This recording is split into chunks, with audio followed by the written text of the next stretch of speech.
Big boss season 6 ആരംഭിച്ച ആദ്യ ദിനത്തിൽ തന്നെ പ്രേക്ഷകർക്കിടയിൽ ശ്രദ്ധ നേടിയിരിക്കുന്നത് രതീഷ് എന്ന മത്സരാർത്ഥിയാണ്. ഇതിനോടകം തന്നെ മറ്റു മത്സരാർത്ഥികളായ ജാൻമണി, സിജോ, ശരണ്യ എന്നിവരുമായി ചെറിയ രീതിയിൽ ഒന്ന് കോർത്തു. അവതാരകൻ, ഗായകൻ എന്നീ നിലകളിലൊക്കെ ശ്രദ്ധിക്കപ്പെട്ട ആളാണ് രതീഷ് കുമാർ. വാൽക്കണ്ണാടി എന്ന പരിപാടിയുടെ അവതാരകൻ കൂടിയായ ഇദ്ദേഹം അടുപ്പക്കാർക്കിടയിൽ പ്രിയപ്പെട്ട കണ്ണേട്ടനാണ്. താൻ ഒരു മികച്ച ഗെയിമർ ആയിരിക്കുമെന്നാണ് രതീഷ് കുമാർ സ്വയം അവകാശപ്പെടുന്നത്. ആരാധകരുടെ പിന്തുണയുണ്ടെങ്കിൽ താൻ പടിപടിയായി ഉയർന്നുകൊണ്ടിരിക്കും.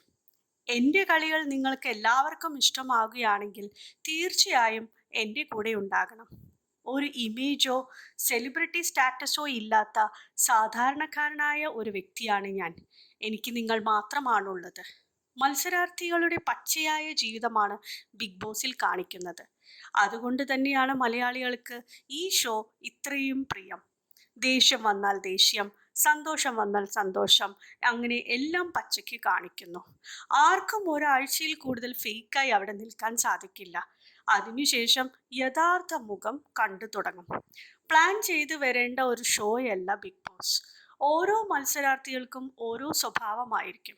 അതുകൊണ്ട് തന്നെ നേരത്തെ പ്ലാൻ ചെയ്തു പോയതുകൊണ്ട് ഒരു കാര്യവുമില്ല. എല്ലാവരുടെയും ലക്ഷ്യം കപ്പാണ്. അതിനനുസരിച്ചുള്ള ഗെയിം പ്ലാനുകളും അവർക്കുണ്ടാവും. എന്നെ സംബന്ധിച്ച് ഒരു പ്ലാനും ഇല്ലാതെയാണ് വരുന്നതെന്നും രതീഷ് വ്യക്തമാക്കുന്നു.